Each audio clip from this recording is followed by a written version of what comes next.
સ્થાનિક સ્વરાજ્યની ચૂંટણી પહેલા મહત્વપૂર્ણ નિર્ણય લેવાયો છે, જેમાં અમદાવાદ, સુરત, વડોદરા, રાજકોટ, ભાવનગર અને જામનગર મહાનગરપાલિકાઓમાં ચૂંટાયેલા પદાધિકારીઓનો કાર્યકાળ પૂરો થતા 10 માર્ચથી વહીવટદારનું શાસન લાગુ થશે। નવી ચૂંટણી યોજાઈને નવું બોર્ડ રચાય ત્યાં સુધી આઈએએસ અધિકારીઓ વહીવટ સંભાળશે। સ્થાનિક સ્વરાજ્યની ચૂંટણી મે મહિનાના પ્રથમ સપ્તાહમાં યોજાય તેવી શક્યતા વ્યક્ત કરવામાં આવી રહી છે। તો 10 માર્ચથી વહીવટદારનું શાસન લાગુ થશે। 6 મહાનગરપાલિકામાં આવતીકાલથી વહીવટદારનું શાસન લાગુ થશે। વધુ માહિતી મેળવીએ સંવાદદાતા ગીતા મહેતા ગાંધીનગરથી જોડાયા છે। ગીતા, જે 10 માર્ચથી હવે વહીવટદારનું શાસન આ 6 મહાનગરપાલિકાઓમાં લાગુ થવાનું છે, ત્યારે હવે ફરી ચૂંટણી યોજાવાની તારીખો કયા કયા સંજોગોમાં, કયા મહિનાઓમાં થઈ શકે છે? જી,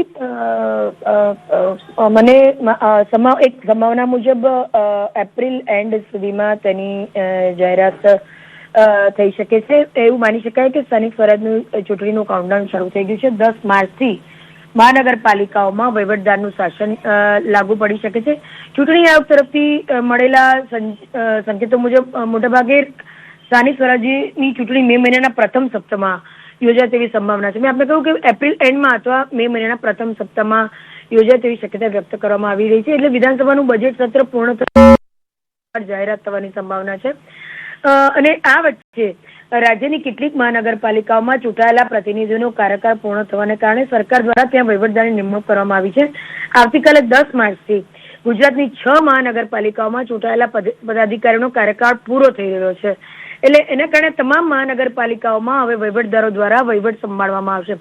રાજ્ય સરકાર દ્વારા અમદાવાદ, વડોદરા, સુરત, રાજકોટ, ભાવનગર અને જામનગર મહાનગરપાલિકાઓ માટે વહીવટદારોની નિમણૂક કરવામાં આવી છે। જ્યાં સુધી નવી ચૂંટણી યોજાઈને નવા ચૂંટાયેલા સભ્યો પદભાર નહીં સંભાળે ત્યાં સુધી આ વહીવટદારો શહેરના વહીવટની જવાબદારીઓ સંભાળશે। અને સરકારે આ મહત્વની જવાબદારી માટે અનુભવી અને સિનિયર આઈએએસ અધિકારીઓની પસંદગી પણ કરી લીધી છે ને આ અધિકારીઓને મહાનગરપાલિકાઓની કમાન સોંપવામાં આવી છે।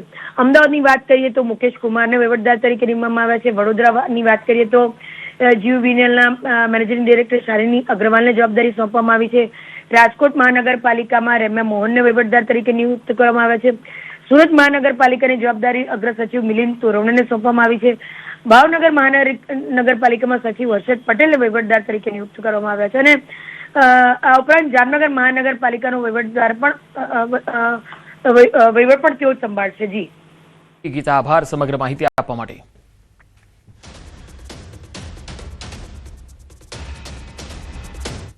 કાળઝાળ ગરમી અને કરા પડવાની આગાહી વ્યક્ત કરવામાં આવી છે। હવામાન નિષ્ણાત અંબાલાલ પટેલે આ મોટી આગાહી કરી છે। ખેડૂતો માથે ફરી આવશે માવઠાનું સંકટ। ગુજરાતના હવામાનમાં પલટો આવશે। માવઠા સાથે કરા પડવાની શક્યતા છે। 16 થી 20 માર્ચમાં આવશે પશ્ચિમી વિક્ષેપ। પશ્ચિમી વિક્ષેપોના કારણે કરા સાથે વરસાદ પડી શકે છે।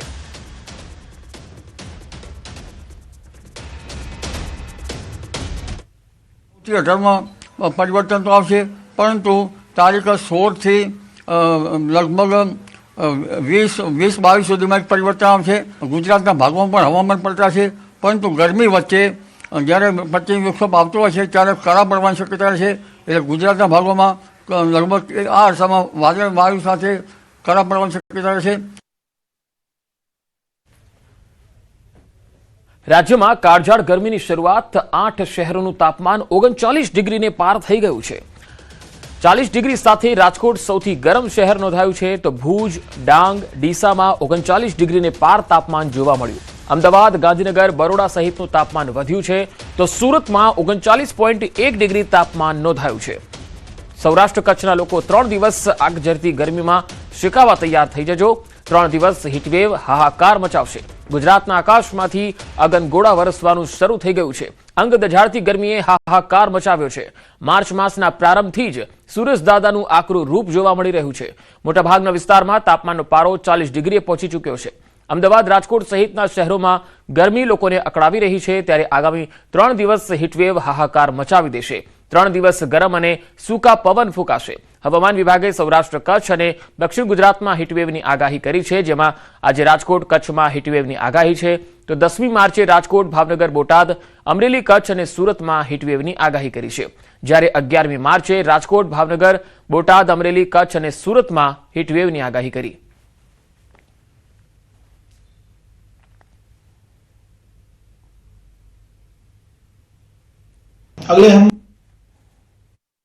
अगले हम अगर बात करें 2 से 3 दिनों की, उसमें जो है 2 से 3 डिग्री की जो है अधिकतम तापमान में पूरे गुजरात में जो है हमें बढ़त देखने को मिलेगी.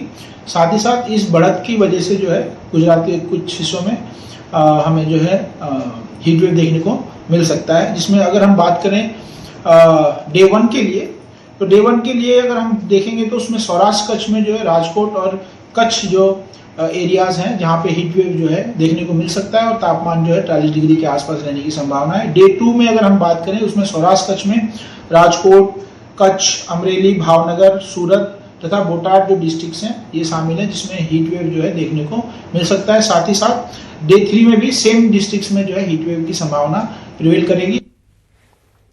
નર્મદા જિલ્લાના ચાણોદ મલ્હાર રાવ ઘાટની સામે નદીમાં મગર દેખાયો. દરરોજની જેમ ઘણા ભક્તો નર્મદા નદીમાં સ્નાન કરી રહ્યા હતા, ત્યારે અચાનક મગર દેખાતા લોકો ગભરાઈ ગયા હતા. હાલ નર્મદા નદીમાં પાણી ઓછું થવાના કારણે મગર નદીના કિનારે બહાર આવી ગયો હોવાની શક્યતા વ્યક્ત કરાઈ રહી છે.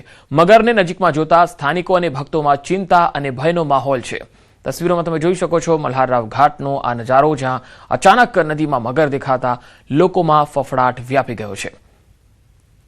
વધુ માહિતી મેળવીએ સંવાદદાતા દીપક પટેલ મારી સાથે નર્મદાથી જોડાયા છે. દીપક, મલ્હાર રાવ ઘાટમાં જે મગર દેખાયો છે, હાલ તેને લઈને શું તજવીજ ચાલી રહી છે? બિલકુલ પંકજ, ખાસ વાત કરીએ તો જે નર્મદા નદી છે એ નર્મદા નદીમાં હાલ પાણી ઓછું થઈ જવાને કારણે જે પોલચા પાસે આવેલ મલ્હાર ઘાટ જે છે ચાણોદ પાસે, ત્યાં મલ્હાર ઘાટમાં પાણી ઓછું થવાને કારણે મહાકાય મગર અચાનક બહાર દેખાતા ભક્તો અને સ્થાનિકોમાં રોષ ફેલાયો છે. ખાસ કહી શકાય કે જે નર્મદા નદી છે ત્યાં સ્નાન કરવાનો એક અનન્ય મહિમા છે, કારણ કે મલ્હાર જે ઘાટ છે ઘાટ પર અનેક વિધિ અને પ્રસંગો થાય છે, ત્યારે ત્યાં જે ભક્તો હોય છે ત્યાં સ્નાન કરીને પોતાનું ધન્યતા અનુભવતા હોય છે. ત્યારે આજે સવારમાં જ આ એક મહાકાય મગર દેખાતા ભક્તો અને સ્થાનિકોમાં એક ભયનો માહોલ ફેલાયો છે. જે નર્મદા નદી જે છે એ નદીમાં ઓછું થઈ જવાના કારણે મગર હાલ કિનારા સુધી આવી જતા લોકોમાં ભયનો માહોલ ફેલાયો છે. જે પંકજ. જી દીપક, આભાર માહિતી આપવા માટે.